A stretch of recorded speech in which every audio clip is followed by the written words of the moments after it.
Assalamualaikum warahmatullahi wabarakatuh. Halo teman-teman, kembali lagi dengan saya Rosiana Zulfa dari kelas 11 TKJ 1 yang bersekolah di SMKN 1 Majalengka. Nah, jadi di sini saya akan membahas bab yang selanjutnya, yaitu IP address dan subnetting. Nah, jadi di bab ini saya akan membahas materi pertama yaitu pembahasan IP address dan subnetting, kedua IP public dan IP private, yang ketiga classful dan classless addressing, yang keempat kasus subnetting, yang kelima konsep blok subnet, dan yang terakhir konsep switch dan router. Langsung saja ke materi yang pertama, yaitu pengenalan IP address dan subnetting. Ketika suatu perangkat ingin terhubung ke perangkat lainnya, baik itu menggunakan wired ataupun wireless, tentu saja memerlukan identitas nama pada setiap perangkat. Identitas tersebutlah yang dinamakan IP address. IP address itu ibarat nama, yaitu antar device ingin saling berkomunikasi, maka memerlukan yang namanya IP address. IP address yang tersedia di sini yaitu ada dua. Satu, IPv4. Untuk yang IPv4, penulisan IP address pada umumnya tertulis dalam bentuk 4 oktet, yang dimana setiap oktetnya terdiri dari 8 bit, dan jika dijumlahkan totalnya menjadi 320 bit. Angka yang terdapat pada setiap oktetnya itu merupakan angka desimal dari 0 sampai 255. Tidak kurang dan tidak lebih. Untuk penulisan IP address versi 4 yang benar itu perlu disertakan prefix. Kalau misalkan kita singgung terkait Cisco, misalkan pada konfigurasi IP address di Cisco itu menggunakan subnet mask, dan kalau di Mikrotik itu menggunakan prefix. Prefix itu bisa digunakan saat pengkonfigurasian Mikrotik, adapun Cisco biasa menggunakan subnet mask. Lanjut, IPv6. IPv6 mempunyai panjang angka 128 bit dan terdiri dari 8 kumpulan angka dan huruf yang dipisahkan dengan titik 2. Masing-masing kumpulan angka dan huruf itu adalah representasi desimal dari 16 angka biner.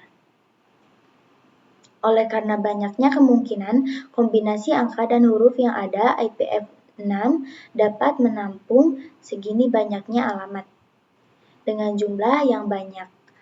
Dunia internet tidak akan kekurangan IP address untuk waktu yang cukup lama. Salah satu contoh alamat IP address atau IPv6 yaitu 2001 CDBA 32579652.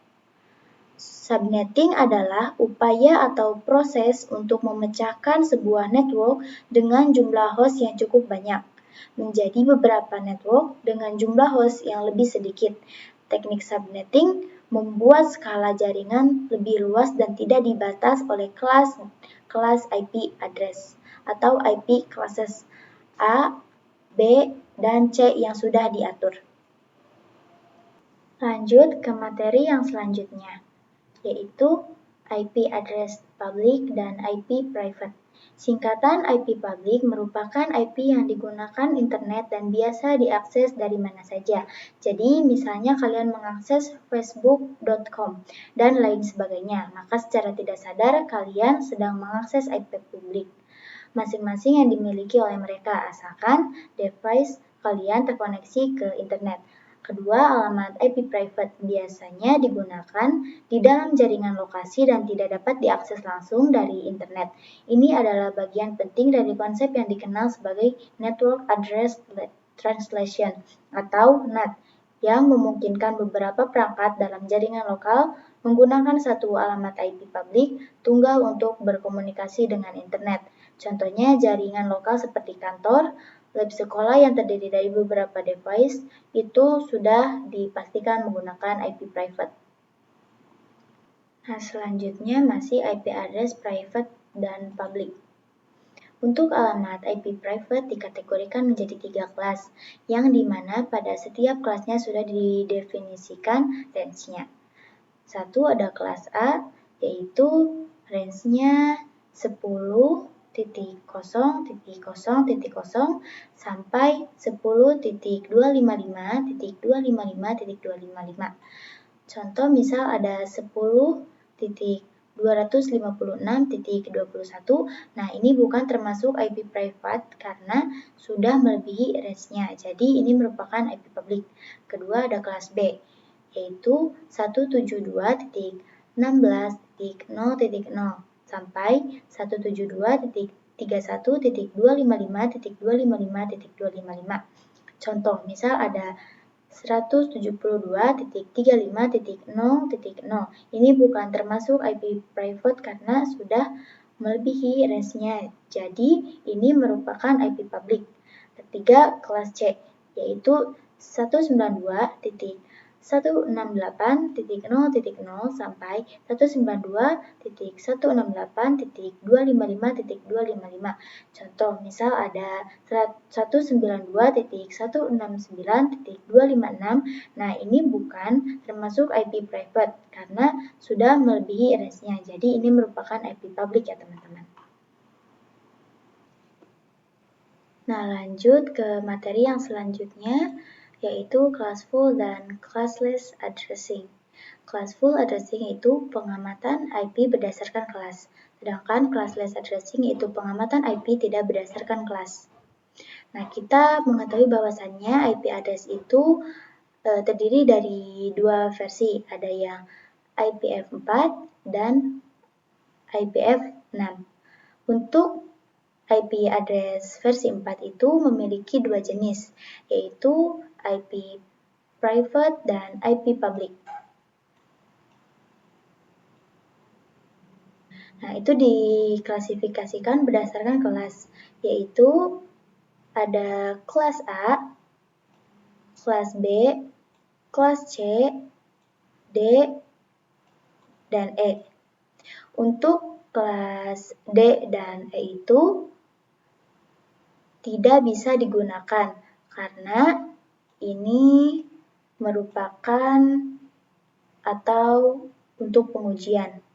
Yang bisa digunakan saat ini yaitu ada kelas A, kelas B, dan kelas C saja. Jadi kalau misalkan kita lihat tabel yang merupakan klasifikasi IP, address private, dan IP public berdasarkan kelas-kelasnya, di mana pada setiap kelasnya itu memiliki range yang sudah ditentukan dari range 0 sampai 127, dari 128 sampai 191, dari 192 sampai 223.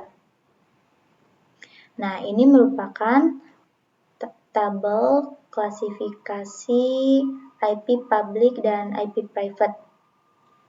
Nah, jika kalian lebih ingin klasifikasikan lagi, misal saya ingin melihat range IP address private. Nah, jika kita lihat di sini, ini tabel klasifikasi private berdasarkan kelasnya. Ini sama saja kayak private dan public. Sama-sama kelas A, B, dan C. Nah, kalau dari tabel klasifikasi private dan public, mulai dari 0 sampai 127, kalau dari private yaitu 10.0.0.0 sampai 10.255, 255, dan 255, dan seterusnya. Nah, ini kan termasuk IP public. Nah, ini kita simpan di kelas A.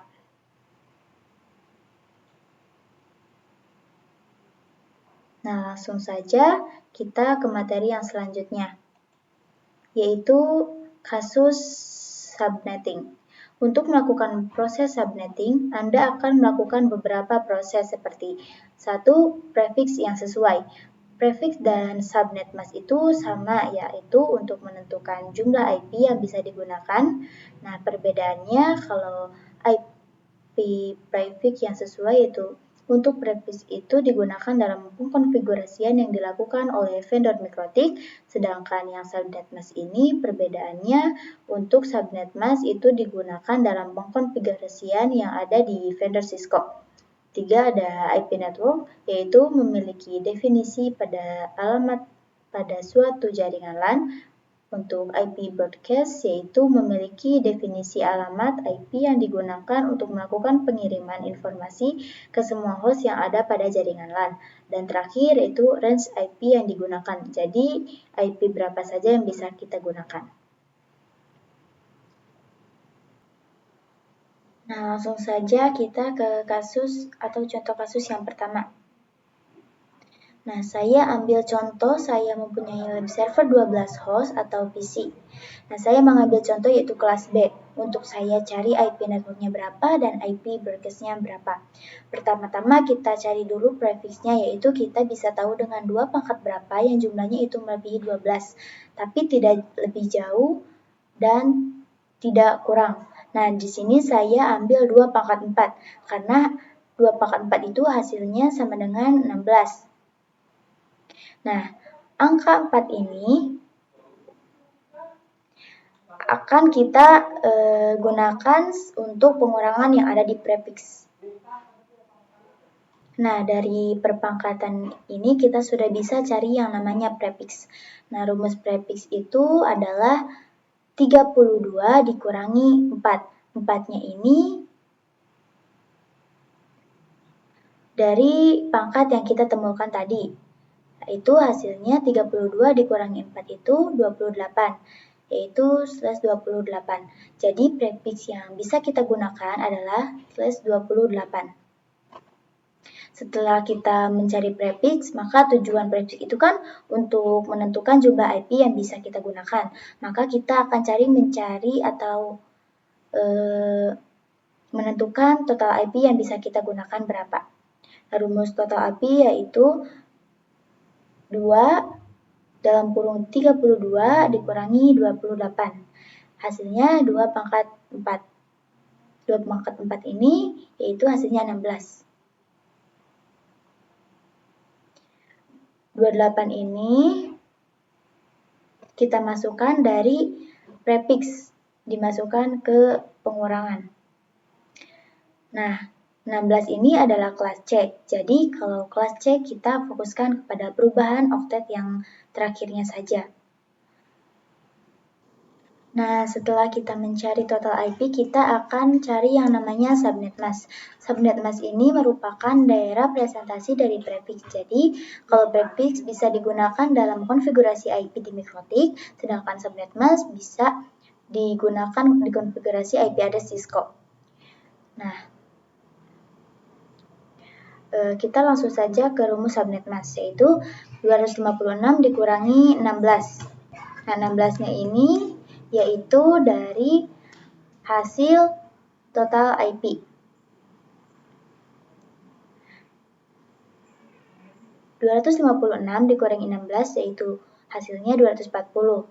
Nah, jadi subnet mask yang bisa kita pakai yaitu 255.255.240. Selanjutnya kita menentukan IP yang akan kita pakai, apa itu IP kelas A, kelas B, atau kelas C. Nah, di sini saya ambil contoh yaitu IP kelas B, 172.16.10.x. Nah, X ini nanti kita akan cari, atau kita fokuskan kepada yang X ini. Nah, contoh, saya kan pakai kelas B. Nah, untuk angka yang di depan, angka 3 yang di depan ini, itu terserah kita. Nah, jadi sama dengan 28/. Kita cari sisanya mulai dari IP network dan IP broadcast. Untuk IP network yaitu 0.16.32. Nah, 16-nya ini yaitu dari total IP, dan 32-nya ini dari awal total IP. Nah, untuk yang IP broadcast ini, yang 16 dikurangi 1 jadi 15, nah 32 dikurangi 1 jadi 31. Nah, ini adalah blok pertama atau blok ke-1. Dan yang ini adalah blok kedua. Nah, untuk yang IP network dan IP broadcast ini bisa kita simpulkan. Untuk IP network yaitu 172.16.10.0, yang IP broadcast yaitu 172.16.10.15. Nah, ini range IP yang tidak bisa digunakan. Nah, untuk IP network sama dengan 172.16.10.1. Nah, ini yang tadinya 0 ditambah ke bawah jadi 1. Nah, untuk yang IP broadcast itu sama dengan 172.16.10.14. Nah, kalau yang ini 15 dikurangi 1. Nah, ini range yang kita bisa gunakan. Nah, kita lanjut ke kasus subnetting yang kedua. Nah, saya ambil contoh di sini saya mempunyai lab server 60 host atau PC. Saya mengambil contoh yaitu kelas A untuk saya cari IP networknya berapa dan IP broadcastnya berapa. Langkah pertama yaitu kita cari perpangkatan 2 yang hasilnya melebihi host yang diminta. Nah, di sini saya ambil 2 pangkat 6 yang hasilnya 64. Nah, dari yang perpangkatan ini kita sudah bisa cari yang namanya prefix. Rumus prefix adalah 32 dikurangi 6. 6 ini 6 hasil pangkatan ini itu kita pindahkan ke bawah, itu sama dengan 26. Jadi prefix yang bisa kita gunakan adalah /26. Setelah kita mencari prefix, maka tujuan prefix itu kan untuk menentukan jumlah IP yang bisa kita gunakan, maka kita akan mencari total IP yang bisa kita gunakan. Total IP yaitu 2 titik dalam kurung 32 dikurangi 26. Nah, 26 ini dari prefix sama dengan 2 pangkat 6 yang hasilnya 64. Nah, 64 ini adalah kelas C, jadi kalau kelas C kita fokuskan kepada perubahan oktav yang terakhirnya saja.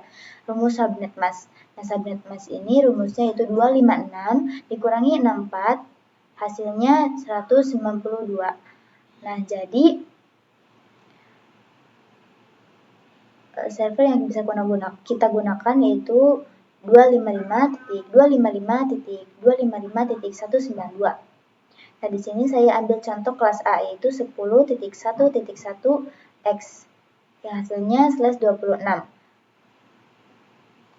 Nah, kita cari sisanya mulai dari IP network dan IP broadcast. Untuk IP network itu 0.64.128.192. Untuk IP broadcast yaitu 63.127.191. Nah, 63 itu hasil 64 dikurangi 1 dan seterusnya. Nah, dari IPN dan IPB ini bisa kita simpulkan.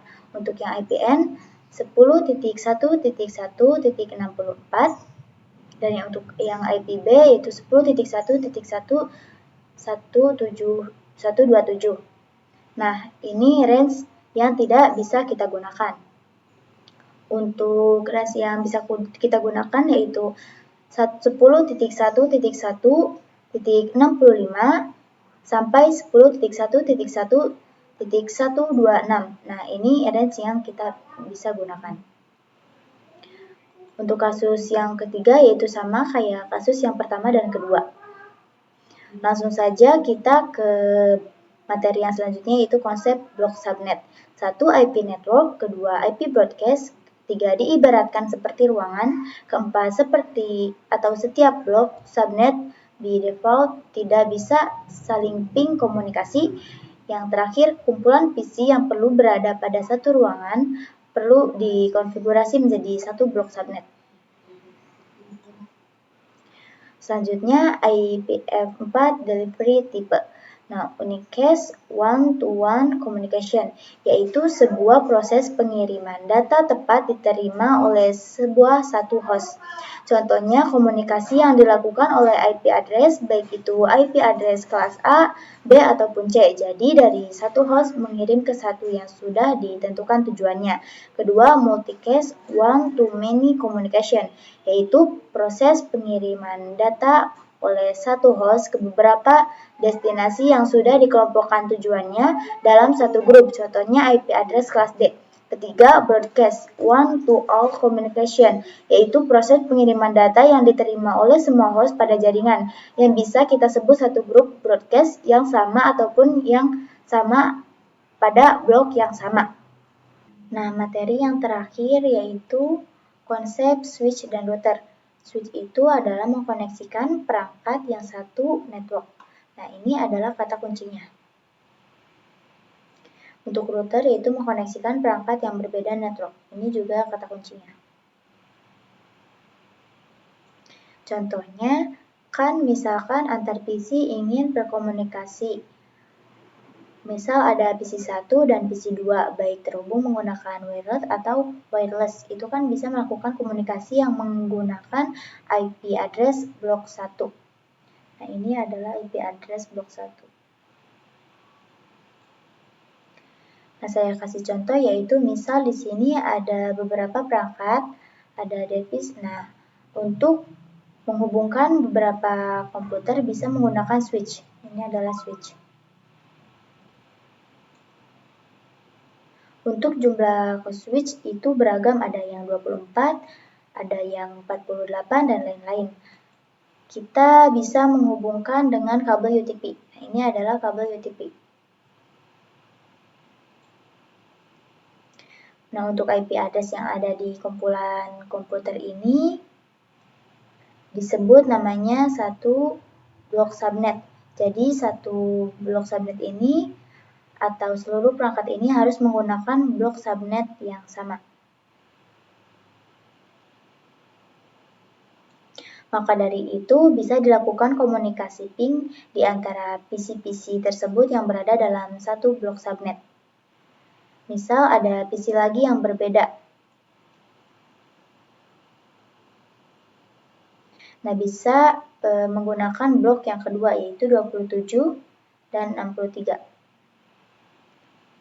Jadi kalau misal kumpulan PC yang memakai blok 1 tidak bisa terhubung ke PC yang memakai blok 2. Jadi jika kita ingin bisa saling terhubung antar subnet, bisa menggunakan bantuan yang namanya router.